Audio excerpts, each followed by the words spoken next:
if you never show it, how will they find you? Like, Right. you're burying yourself and your ideas and your work. You have to dig that dirt away. You have to expose it so that people can actually find it.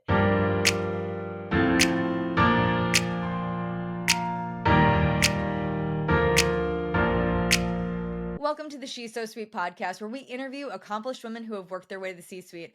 I'm your host, Christy Falteruso, Chief Customer Officer and award-winning customer success executive.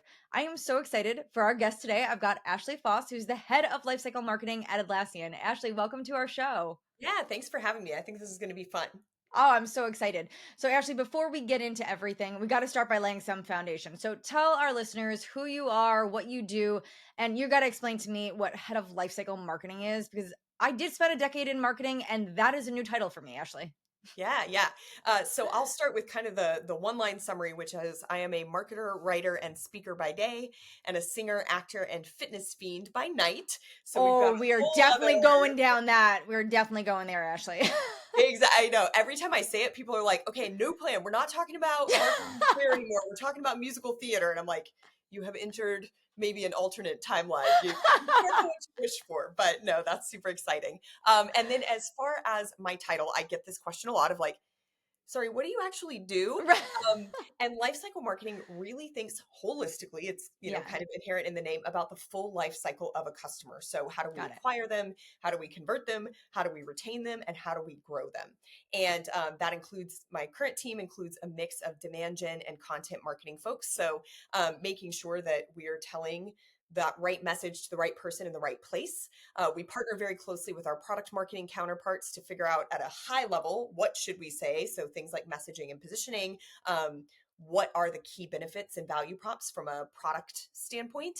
And then who should we be talking to? Who is that ideal customer profile? And then obviously we work very closely with performance marketers and with sales to make sure that that message is put out to those people in the market. So it's a fun role. It's super cross-functional. I do a lot of different things, and that fuels me. Again, if we go back to the personal and professional of my initial bio, it really makes sense to have me in kind of this integrated role and integrated team.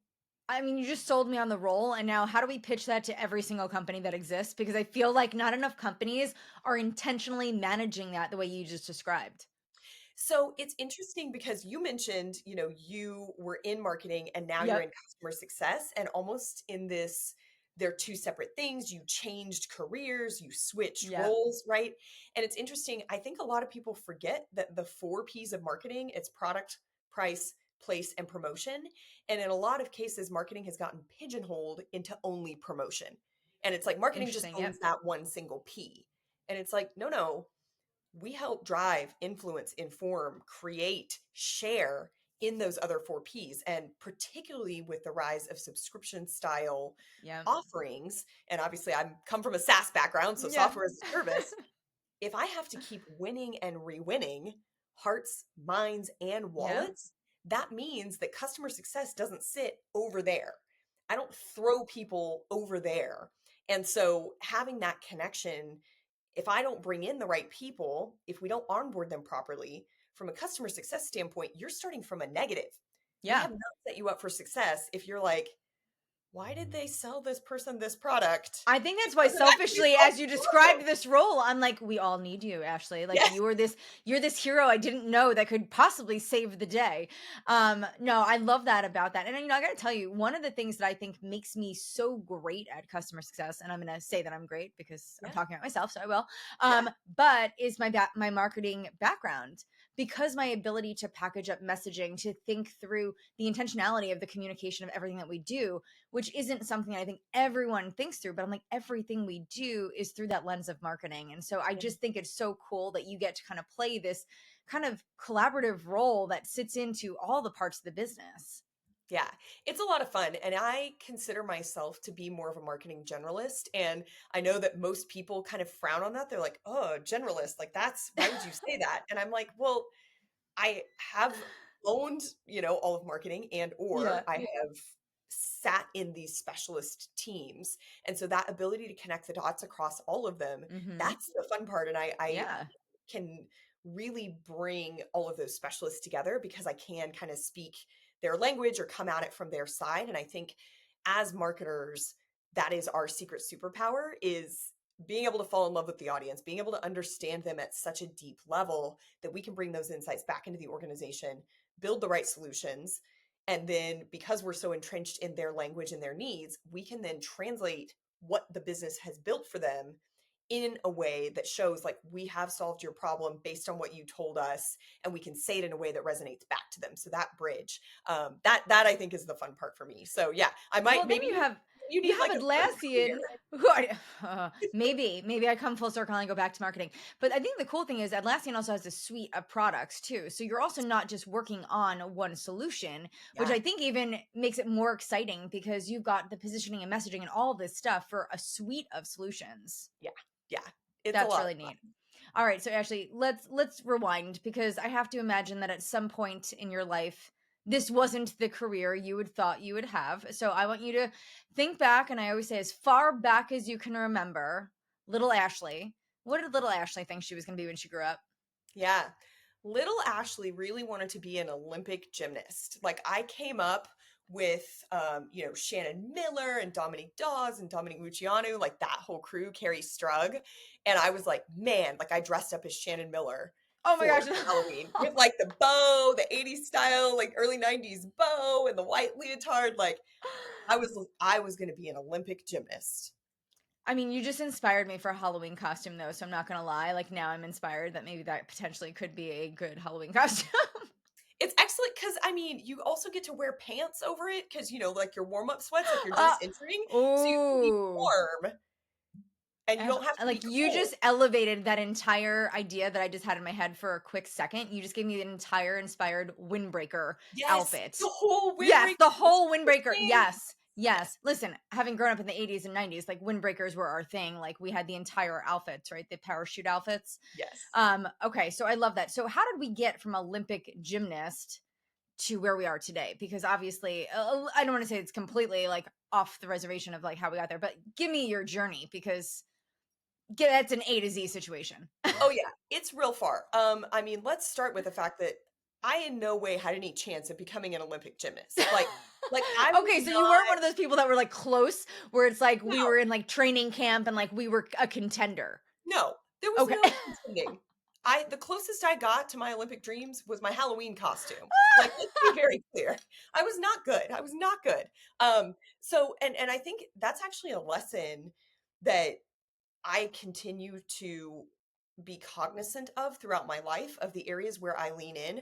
Where am I going to be the best, or where am I uniquely qualified, versus the areas that I just do for fun? Maybe I'm not the best, but that's okay. And the areas where it's like, you're not good at this and you can keep banging your head against the wall, or you can make a different choice. Like I like to think about that, the difference of like the zone of genius versus the zone of opportunity, and being very clear where I'm operating. And I think a lot of people are like, no, no, believe in yourself. And I'm like, no, no, I was literally like in the bottom of my local gym.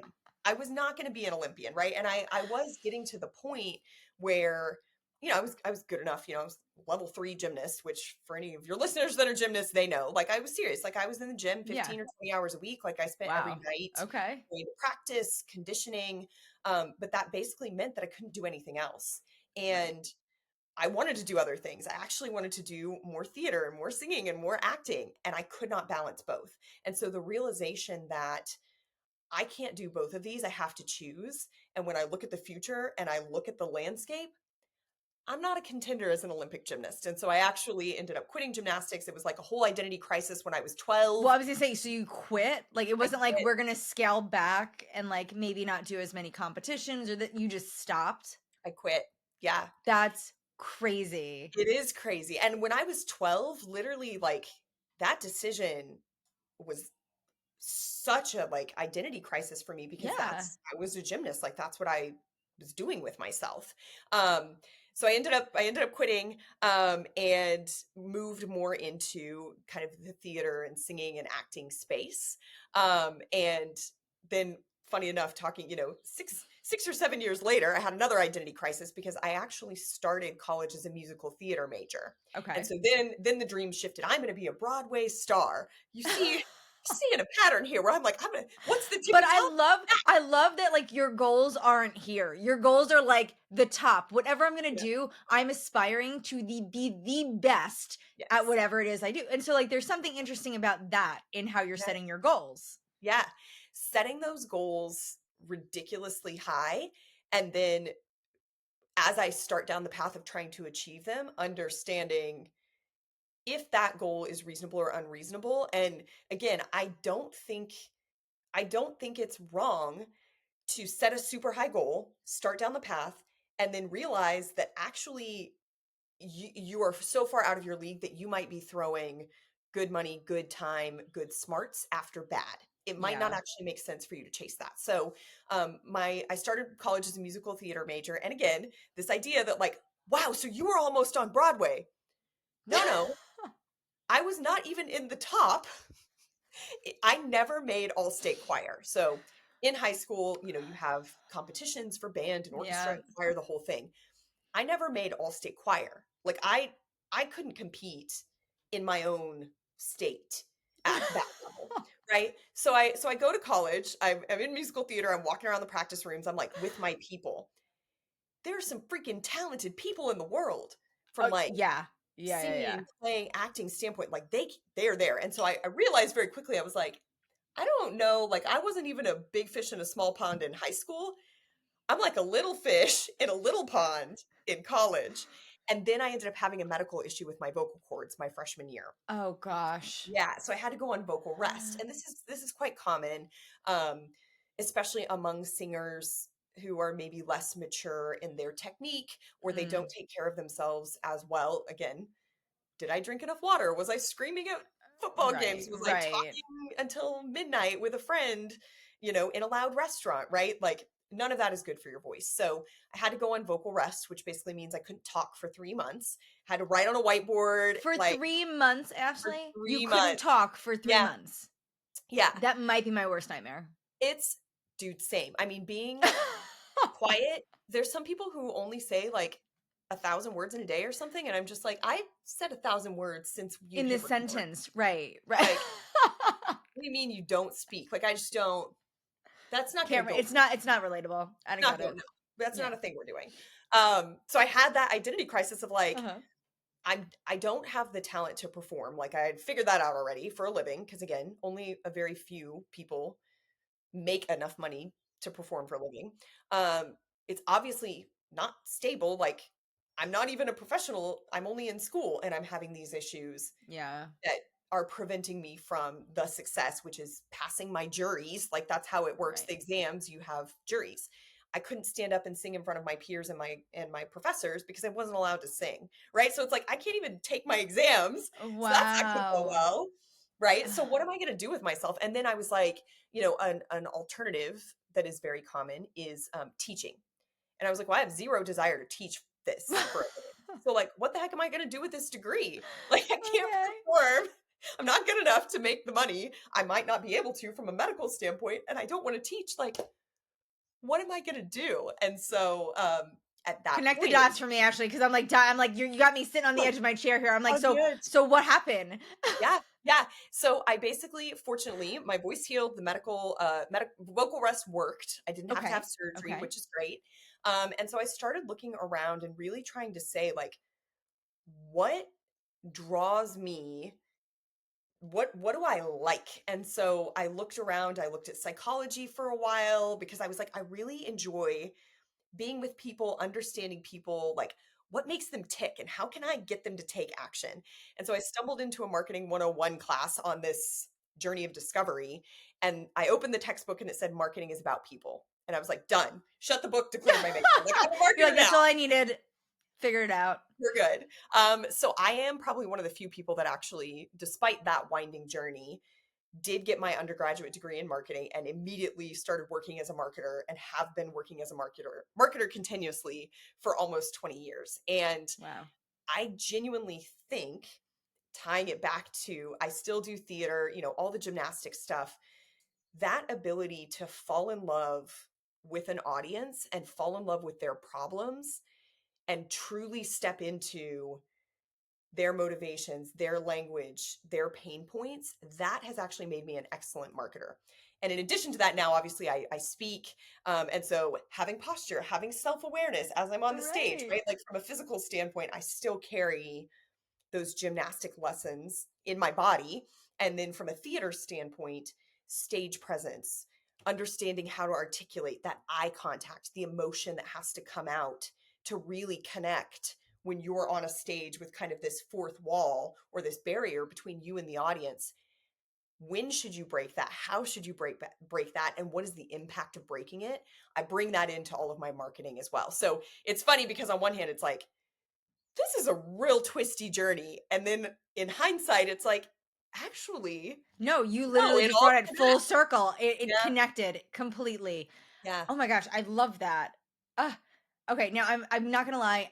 I am somebody who loves to present. I love being on stage, but now I'm so jealous of like all of your formal training and the preparation that you had over the years, given all these different pivots you've made that have set you up for such success. Because now I'm like, ooh, maybe I need training like this. Like that sounds interesting. Yeah. So there's and I joke that all the best marketers are former or current theater nerds because they can I tap mean, makes into. total sense. Yeah, they can tap into all that. So like taking improv classes, I know a lot of marketers that do that. Public speaker coaching, I sometimes get asked like, "Hey, Yeah. can you coach?"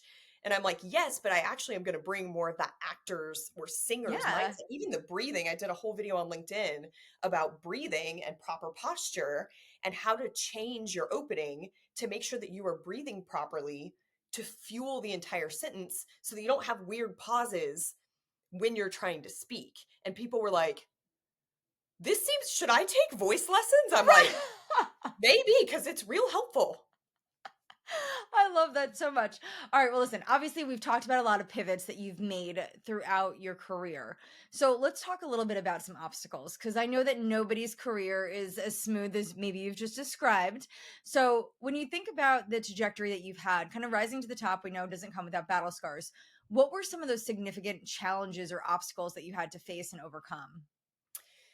There's a couple of things that we can talk about throughout that journey. I think first, I graduated in 2008 with my undergraduate degree, and I promptly moved from Texas to California.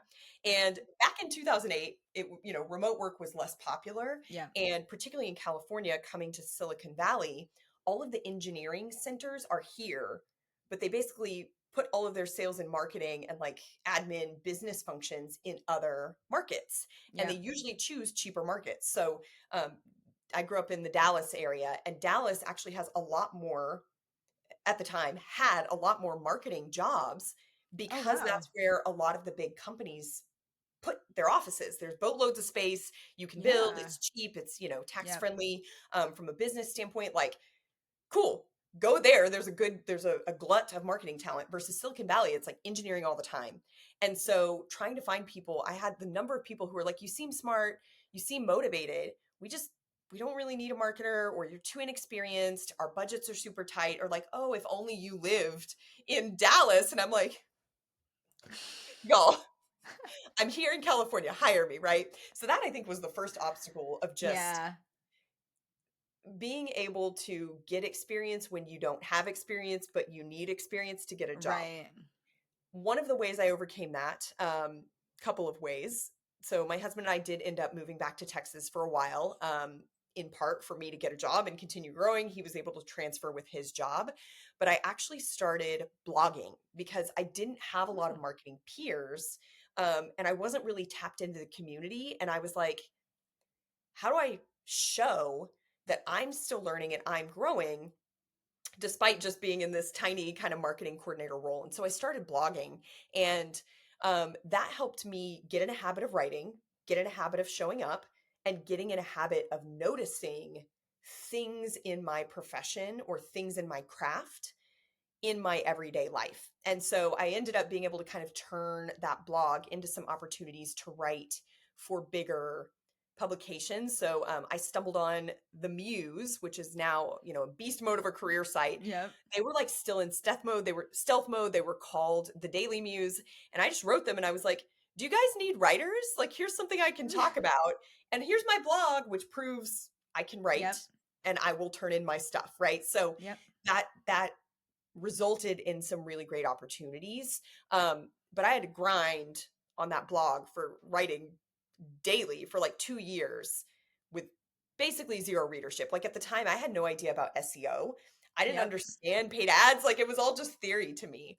So I'll say that's the first obstacle of like kind of graduating into the recession and Yeah. understanding the market at the time was hyper local. And so if you're in the wrong location, if you're not Right. getting opportunities, if you're getting told you're smart, you're motivated, I'd love to hire you, but I don't have anything, it might actually make sense to be willing to relocate or to be willing to expand beyond what you think is the right job title or the right company. What you see on paper may not match reality. So I'll pause there because there's a I mean, whole lot that's of stuff we that's could talk often the about case there. though, what you've just described there. So that's super interesting because I feel like there's so many times that we see things and we assume that it's going to be one way. When you show up, it's completely something different. Yeah. So I love that you made this investment. So the way that I'm thinking about the way you built out this blog is that you basically built your own portfolio, which helped you get your foot in the door. And so I would love for anybody who's listening and you're thinking about, how do you navigate your career? It's like these are creative ways that you actually took upon yourself to say, I'm not going to wait around for this experience. It's hard enough, but I'm going to go do this thing because this will afford me opportunities that I might not be getting otherwise. And it's that creative thinking that I think is so powerful because not enough people are leaning into that, right? We've got hundreds, thousands of people who are looking for jobs right now, right? And it's hard to stand out amongst the others. And it's so interesting to hear a creative solution like that to just be able to say, hey, look, I show up. Here's the consistency. Here is my writing. Here's the performance of that. So I'm super impressed by that, especially, rewind so many years ago. And to your point, showing up every day and not having readership, right? It's like, oh, well, why am I doing this again today, right? You just stayed so committed to it. So there's such beauty in that. Yeah. And I think there's so much opportunity now. The barrier to entry is so low. So LinkedIn is my preferred platform. I show up there Yep. all the time. I comment, I engage. If you're a college student, if you're looking for a career change, if you're late in your career and you're kind of like, I want to build Mm-hmm. connections to maybe become a fractional roles are all the rage right now, Yeah. or an advisor or board seat, building on LinkedIn, that is a great place for you to showcase your expertise, for you to connect with other people, for you to see kind of what the conversations are and the trends in your industry. So if you don't want to do a blog, totally fine, however you think best, but Yeah. there's a ton of opportunity, LinkedIn and Instagram and TikTok and Threads and, all Yeah. the places that you can build Substack, I even was just going to writing. say Substack. If you're a writer, go, please be Yeah. there. The She's So Sweet podcast is brought to you by Client Success.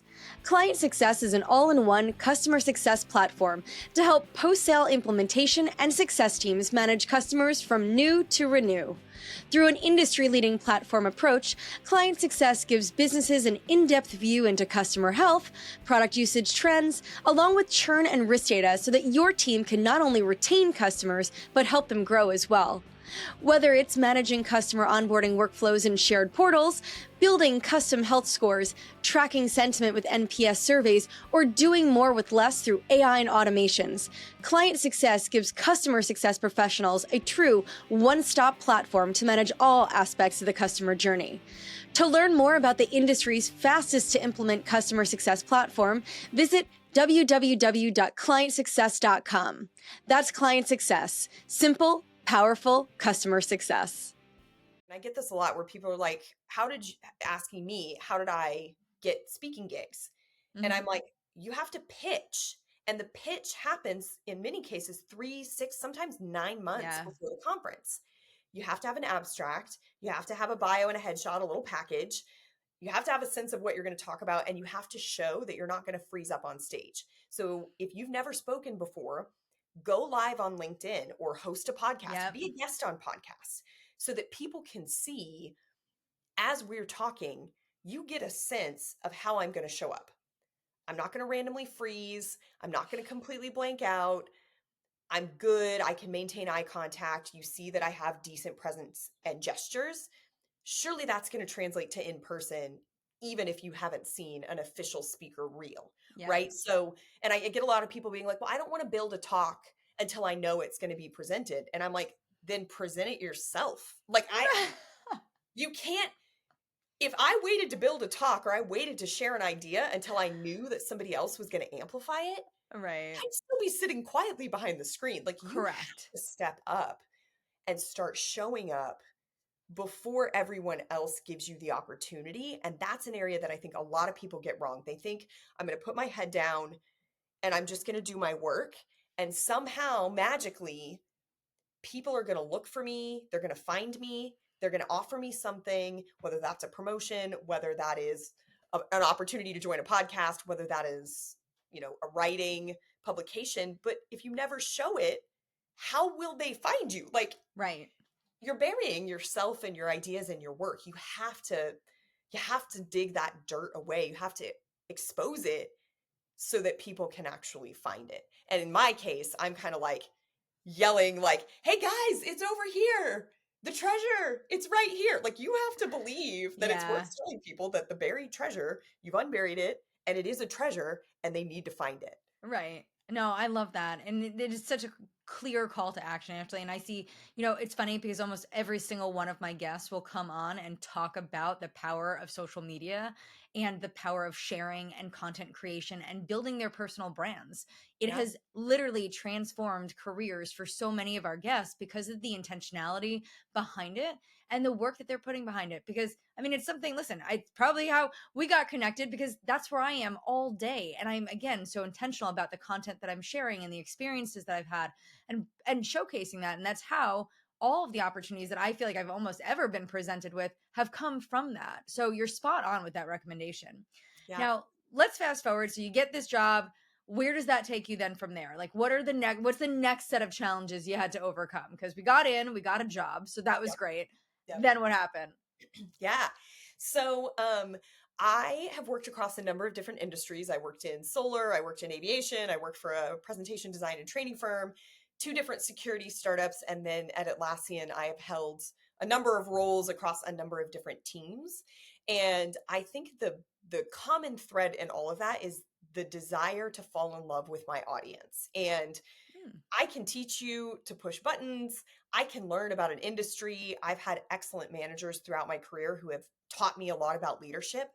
The thing that I cannot teach you is to care about the audience. I cannot Yeah. teach you curiosity. I cannot teach you empathy. I cannot teach you authenticity. Like, you have to genuinely want to help these people and genuinely want to understand them so that you can help them. And so, I think from a career standpoint, in some of those cases, I realized that I didn't have more upward motion to grow. And so it was like, all right, let's pivot into the next thing. But that core thread, when I was trying to break into tech, actually, I got a lot of questions of like my technical depth and people wanting to quiz me on coding or SQL queries or Python or R. And I was like, listen, if you want to hire an engineer, you should do that. If you want to Right. hire a marketer, that's what I do. Like, I'm That's not so going to play interesting. this game of like, can I be an engineer? The answer is no, I'm not. That's not my core expertise, my education, my skill set, or my experience at this Right. point. I'm a marketer. If you need someone who can act as that bridge between the market and the company, both ways, that's what I do. And so I think, and I hear this from a lot of people who are trying to break into tech or trying to break into a technical Right. world, the gatekeeping around technical depth and almost like trying to quiz you and almost trying to say like, do you have this entire other skill set? And I've been successful basically being like, no, I don't. And if that's what you want, go hire that. If what you need is this skill set and this problem solved, this is what I do. And so being very clear on what I can and cannot do and what I do and do not want to do, and being very upfront about that. And yes, I lost some opportunities because I wasn't technical enough, but then the person they ended up hiring was an engineer. So it's not, I got replaced by a better marketer. You hired an engineer because you wanted an engineer, right? So Right. I think there's something to that where being clear on the value that you bring and the problem space that you want to play in, that's not closing yourself off. It's not stunting your own growth. It's being very clear about where you want to go and what gaps you might have in that space that you need to focus on to overcome. So it took me quite a while. I was probably interviewing for about a year before I finally ended up And then I went to like the most technical company, a cloud access security broker. And if you're like, what is that? You don't need to know. You don't care. You don't. Like unless you're a security nerd, you don't care. And then I went from that security company to a secure hyperconverged infrastructure company. Like, What is let me that? tell you. What is that? So in a nutshell, it's basically like network security. So Okay. everything Okay, that I now get. is in the cloud, right? Yep. Um, there was a time, whatever, 8 or 9 years ago, where it was not a foregone conclusion that basically everybody was going to move to the cloud. And so there was this whole debate about certain things are going to be kept on-prem, or we're going to do our own data center or whatever, right? Like this very nitty-gritty technical stuff. And so Right. I worked for one that was a cloud access security broker that did cloud security, and then another that did all the on-prem security, and basically trying to like tell that story of the stuff that doesn't go to the cloud. How do you keep securing it, and what's the modern way to do that, given that the forward-looking or progressive way of solving this problem is moving everything to the cloud. Like it was very nerdy. Like I mean, I actually just very heard one nerdy. of my customers the other day reference that they had a Jira instance that was still on-prem. And I was like, oh, people still do that, huh?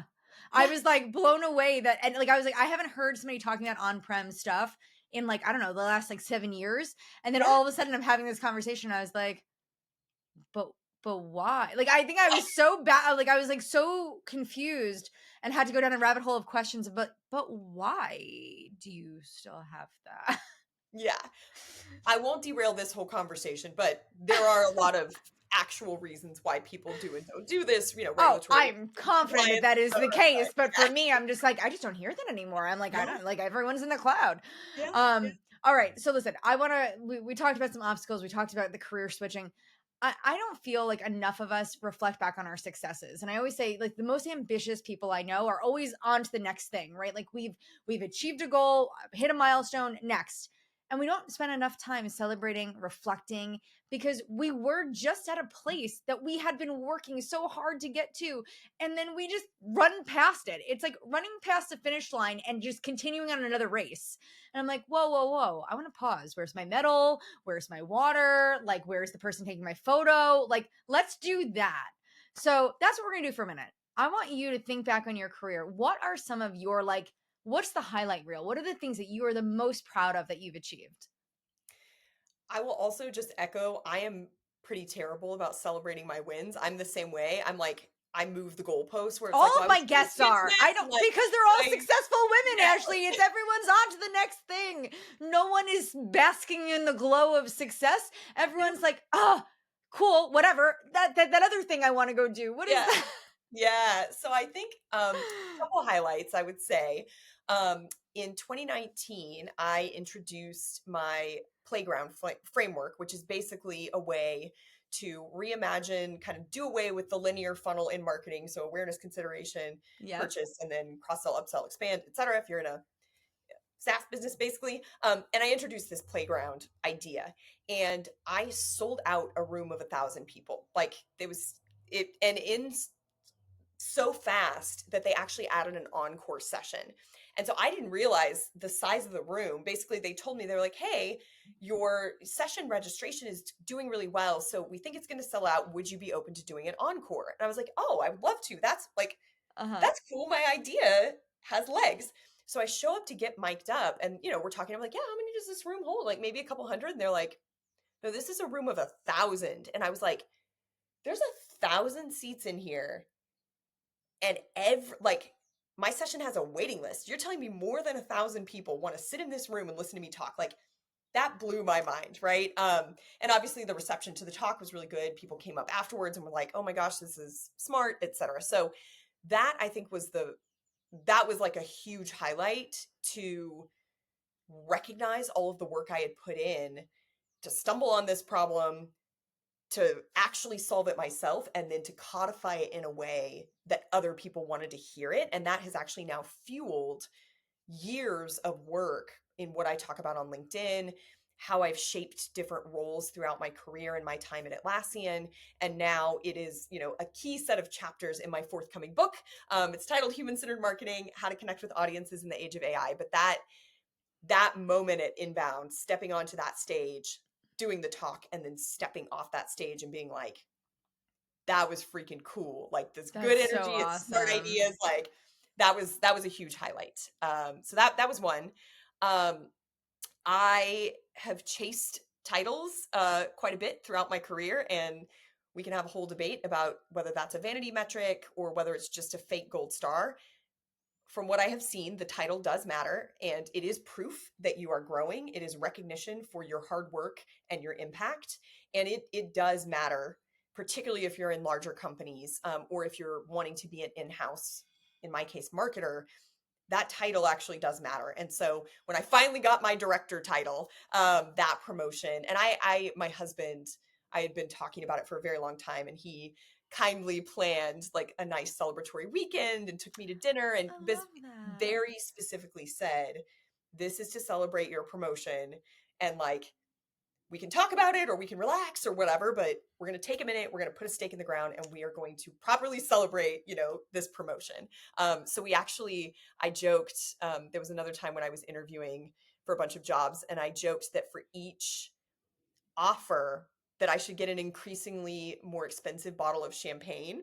And so for my promotion, he was like, "So wait, what do you get for the senior director title? Like, do we have to go back to the like champagne tiers?" And I was like, "Okay, we don't have to top this director weekend with like a bigger weekend or a week long vacation, right?" But I think getting that director title, that was something that was a big milestone, because that does show that you are moving into Yeah. more of that leadership role, and it's a hard jump to go from either manager Yes. or senior manager up to director, I and then the agree. next jump up into kind of the VP tiers.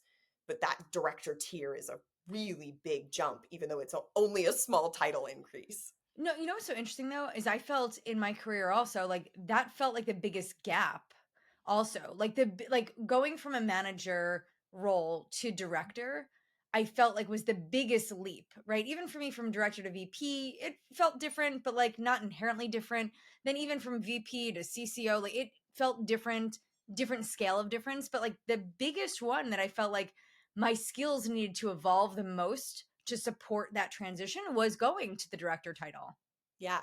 It's the shift from, because usually, even if you're in a manager or senior manager role, you still tend to do a lot of individual contributor Yep. work. So you're doing the like player coach, or maybe you have a small team, or maybe you do the strategy and the execution, versus when you move to that director title, more of your focus becomes on setting the vision, setting the strategy, Yeah. removing roadblocks, people management, budget management, stakeholder management, process management, right? Like it is a very different set of skills that is really hard to get in that manager or senior manager Yep. role, precisely because you have someone who that is like their whole job. So you just don't do those components. So it is definitely a big shift. Absolutely. Okay, so let's shift gears for a second because one of the ways that I found you is just, again, all of the stuff that you're putting out there on LinkedIn. I always look for women who are supporting others through education, enablement, all of these ways. But my favorite saying is that empowered women empower women. So I want to know, how do you kind of embody that in your day to day? How do you think about bringing the next generation along for the journey and kind of lending that hand out? There's two ways that I think about this. One is being transparent about compensation, salaries, promotion cycles. Um, and this goes not just for women but for men as well. I have now a former colleague, but we have been very transparent every time, salary refreshes come around, equity refreshes, signing bonuses, all of that. When they were interviewing to leave and go somewhere else, we were talking about the nitty gritty details of the offers that Yeah. he got, and it's super helpful because a lot of time that's taboo and people don't talk about it and they don't share numbers. And I'm not saying that, I don't post my salary and my equity grants on LinkedIn, but you can't get us. It's really hard to get a true sense of Yeah. what is happening in the market unless you get an offer or unless you talk to somebody that's got an Yeah. offer. And same thing from a raises standpoint, right? Like the question, should you keep trying to climb the ladder at your same company? How do you know what's up there? Like, what is a Right. reasonable raise? What is a reasonable, in my case, equity refresh, since I work for a public company? Like, what is the bonus target? What is that makeup? And if you don't have people who are willing to say, like, here's the numbers, it's $100 in base and it's a 10% bonus Yeah. and it's $50 in equity grants, right? Like, just to keep the math simple, Yeah. obviously I make more than $100. But what does that look like? So I think Yeah. that's the first thing is being willing to have those conversations and spar with people of like, this, why are you asking for this comp? Um, Up or down? Why do you think that Hmm. this is the market? Here's what I'm seeing, et cetera. So that's one. Okay. The second piece of this is really trying to give that transparent feedback. And so um, I spoke with somebody, kind of a mentee, and they were talking about promotion stuff. And I basically just said, like, look, the way that this works, you're not eligible for a promotion for another year. So you think like you just got this promotion and you think you're going to keep sprinting and you're going to get a promotion in another month. Like, that's literally not going to happen. No one is paying attention. The policy says no. Like, that's not going to happen. So you can keep sprinting over there and being very frustrated that nobody is cheering you on and being like, wow, you're running Right. really fast. Or you can slow it down, you can focus, you can maintain a steady, brisk walk that continues on your path. And then when you're eligible and people are paying attention and you're getting close to the finish line to get your water and your medal and take a picture, then you start all out sprinting. And so that the picture is, whoa, did you see how Right. quick Right. he's sprinting, right? Like, Thanks for like, keeping with my analogy, Ashley. I really I appreciate got you. you. I'll bring it behind the scenes right in there, right? But like, you cannot dead sprint all the time. And Yeah. that's something that I have really struggled with in my career. I walk fast, I talk fast, I think fast. Therefore, I think that all of the outcomes should be fast. And I get very frustrated when all of my fastness is not translating to the gold medal Yeah. finish. And so the realization and being very transparent about how long it takes. I didn't just walk on stage at Inbound and sell out 1,000-person room the first time I got on stage, right? I didn't just get on a podcast with tens of thousands of listeners, my first podcast out of the gate. You have to work, and knowing when it is a season of sprinting versus a season of walking briskly to maintain your pace, and maintain that baseline level, understanding when to lean in and how to lean in and where to lean in, being very transparent about that. I have some mentees or some folks who come to me for this type of advice, and being very transparent and telling them, like, what are the signs that it's sprinting time versus walking time? What are the signs that actually it's a problem that you're just walking? What are the signs that it might actually be a problem that you're trying to sprint? Like, if you're going to your manager every single one-on-one and asking for a promotion when you literally just got a promotion, it's like Right. you're That's- actually starting to damage that trust because it looks like you're not self-aware enough to understand, read the room a little bit, right? So even some Right. of that of like, you gotta, and I had a manager early in my career who I said, I noticed that I'm having some struggles in this working relationship. Here's what I think the challenge is. Can you join the meeting and tell me? And we walked out and she was like, Ashley, you're the problem. You're fundamentally not communicating in a way that resonates with this person. You're the problem with this relationship. And I was like, okay, let's fix it. Right. So now being that person on the other side to help people assess those gaps is another big way that I try But to good pay. for you for being open to receiving that feedback too. I don't think that that's something, not enough people make themselves vulnerable enough to hear feedback that they need to hear and then put it into action. So I love that for you. Yeah. Okay, Ashley, before we wrap up today, what's the one thing you want to leave our listeners with? So, coming from a marketing background, I will reiterate this idea of staying curious and falling in love with your audience. And even if you're not in marketing, I really think that that curiosity about people, who is behind the screen, who is on the other side of that conversation, what matters to them, what motivates them, what language are they speaking, that is what has been a driving force throughout my career, both from a hobby standpoint, a career standpoint, and just overall approach to relationships. So yeah, that curiosity about the human on the other side of the conversation or on the other side of the screen.